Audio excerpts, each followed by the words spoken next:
What's going on, guys? Welcome back to another video. In today's video, I'm going to be going ahead and giving you my first impressions slash review of Spellbreak. Now, I am playing this on PC. I have only put a few hours into it, but I feel like I have enough experience and time into the game to give you my first impressions. So if you do like the video, please go ahead, like, comment, subscribe. Let me know if you're playing this as well. Come follow me on Twitch and all that sort of stuff, and we can actually get in the game together. But all that out of the way, let's go ahead and get into my first impressions. So my overall first impressions of the game is basically it's great. The first thing that struck me was it's completely free. And that's always a big win in my book, that it's completely free. The second really great thing was that it's crossplay. So no matter what sort of console you're using, you can go ahead and jump into any game. Last night when I first played this, I had someone joining in from a PC and also someone joining in from the PS4. There's a great system in here where you can go ahead and add a friend. You just add in their username plus whatever numbers are on the end, and then you're there. You add them to your party and then you're in a game together. It's a very seamless and very user-friendly sort of system. In terms of the game's community, I haven't come across anyone toxic as yet. The people who are coming to my stream who watch this game, I always said, as soon as they come in and say, hey, look, just heads up, I am new to this, I'm not very good. And everyone was completely supportive. Now, when you do stream a game, you can definitely tell how a community is like based on the people who come into your stream to watch. Everyone in this community that have come into so far have all been really supportive and really kind people. They're just there to have some fun and to game. Now let's get into the actual game itself. The best way to summarize this game is basically kind of Fortnite, but with magic. So you are a mage and you can go ahead and pick between several different classes. The classes, so I get them right, are Frostborn, Conduit, Pyromancer, Toxicologist, Stone Shaper, or Tempest. Basically, these are all given different elements. So you have stone, wind, ice, fire, toxic, electricity. I think that's everything. But these are all tailored to different play styles. So let's say, for example, you like to play as, let's say, the sniper. The frost or the ice class is going to be the one from you because you get a gauntlet where you can go ahead and your trigger button or whatever it is on mouse and keyboard basically allows you to act as a sniper. Whereas if you're more of a defensive kind of player and like to be more of a tank or you want to specialize in high defense, you'd probably be interested in going with something like the stone. For me, I love fire classes in pretty much every game. So of course I went with Pyromancer and I love it. Even if you have crappy aim, your attacks will still have a small area of effect. So even if you miss, it will still hit the player you're trying to aim for. Just obviously not as much because it's not a direct hit, but it will still have an area of effect that can impact the player's health. Now, just for a bit of context, I have not played Fortnite, I have not played PUBG. The only really Battle Royale game that I've actually played is Fall Guys. So in terms of how this compares to Fortnite or PUBG or any other Battle Royale game, I don't know. I'm just not interested in Fortnite or anything like that.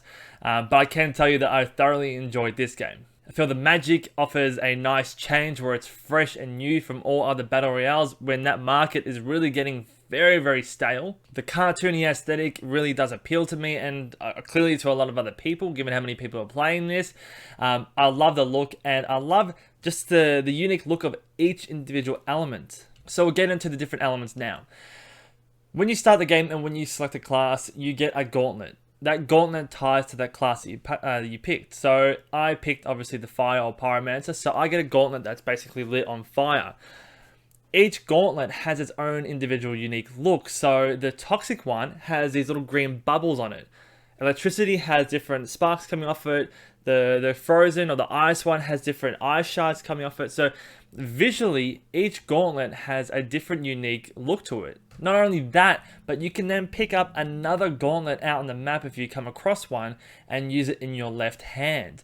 This means that you could have your whatever class you pick plus whatever other one you find out on the map. Now this isn't just, let's say fire and ice. This isn't just you have fire attacks on this hand, you have ice attacks on this hand. You can actually combine the elements to create larger attacks. One such example is if you have the air or wind element and you have a fire, you can create a fire tornado. So a lot of the fun in exploring this is just matching up different elements to see what works best for you.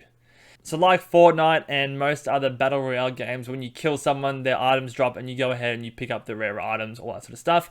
You do find chests throughout the game as well that do offer items. I would highly suggest that you look for a belt first, because that's what's going to give you your armor.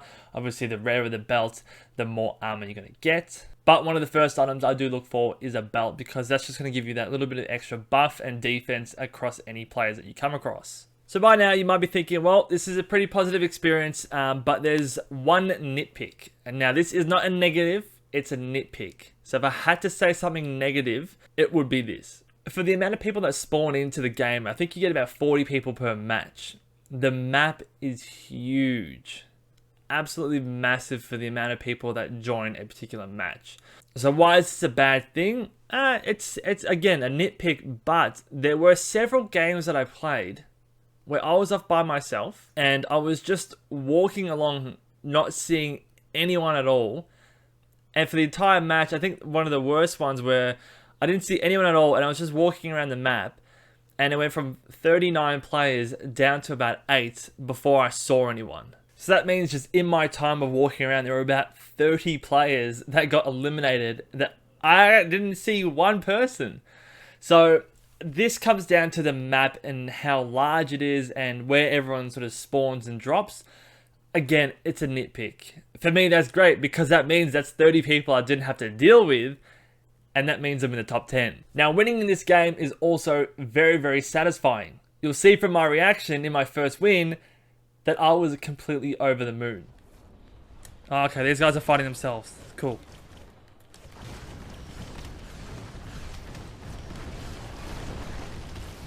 Bro, fucking hell. Alright, we're being smart. We're being clever, boys. Ooh! Wait, did I win? I fucking won my second game? Hello? Oh, shit. Oh, shit. First place, boys. God damn. God damn. The game also does a really good matchmaking system where they match you up with people who are on a similar level. This means that the barrier to entry is very low. One of my concerns when joining these Battle Royale games is that when you get in, you're going to be going up against someone who's put in hundreds of thousands of hours in this game, and there's little Timmy over here with 1 hour who's going to get absolutely destroyed. And that's a reason why I don't really play too many online games, is because I don't have time to invest as much as other people. So therefore, when I get in, I get absolutely smashed. Now, one suggestion would be to get good, but I don't have the time to get good. So it was really good that they go ahead and match you with like-leveled players. So it's a lot more even on the playing field. Obviously, as you play this, you can level up your character, level up their attributes, and obviously move up in level so you can go up against more difficult players. Now, sort of back to the crossplay and back with the elements, it's really interesting to have your element combinations through your 2 gauntlets, but then you can also pair that up with squad members. So you could have 2 elements, your one friend could have 2 elements, so then you can have 4 elements all working together in trying to take out other people along the map. There is friendly fire, so you will have to watch out for that as well.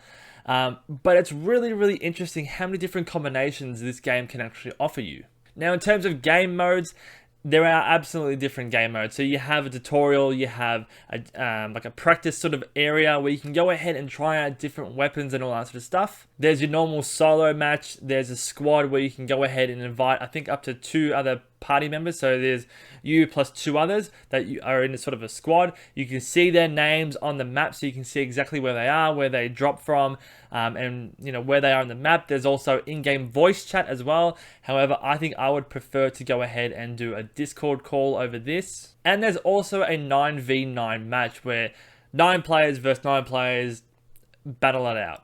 So again, there is a lot of variety in the gameplay and game options for you as well. Now, one thing I do look out for these kinds of games are the microtransactions. Yes, this game does have microtransactions. However, the microtransactions from when I went into the store briefly last night were all tailored to cosmetic upgrades. There isn't really a pay-to-win system in here, so it passes the check for a good microtransaction system. Which I think if you are going to have a microtransaction system in an online game, this is the way to do it. You don't want to muck up the really good and delicate balancing system of matching everyone of an equal level and then having that overthrown by someone just paying a little bit extra to get better items to start the game with. So everything felt fair in the game. When you die, it's obviously because a player is better. I haven't come across any cheating or hacking. And overall, the community was just so fun to play with. I had people coming into my stream asking if they can join in and jump into a game with me. Everyone was super nice. There was no toxic chat in the actual chat in game. It was just fun. Now, lastly, we're just going to get into the sound. The sound is great. The music is fantastic in the menus and all that sort of stuff, but the thing that I really want to draw the attention to are the different sounds offered by the different elemental powers. Each power obviously has a different move, so obviously with that, you need to have a different sound. The sound design here for each different attack, for each different element, makes using those elements really, really satisfying. The toxic has this bubbling, it is toxic kind of sound effect, whereas if you have the electric, it's very sharp and just it's very reminiscent of being, you know, electrified or having some kind of electric attack. It's very sharp, very quick. Using the fire, the flames has this big roar of fire, so every single different attack is very, very satisfying to use because of the sound design that's tied to each attack. So guys, I've rambled on enough about this. I obviously clearly like the game. I think you should get it. Barrier to entry is super low. It's completely free. You don't like it, you uninstall, no loss. If you do want to go ahead and add me, my name is here in the game. Just make sure there is a space between Pixel and Sean.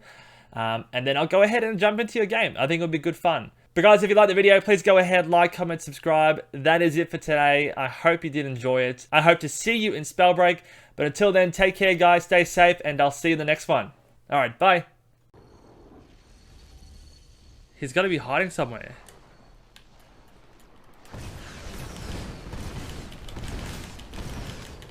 Is he glitched?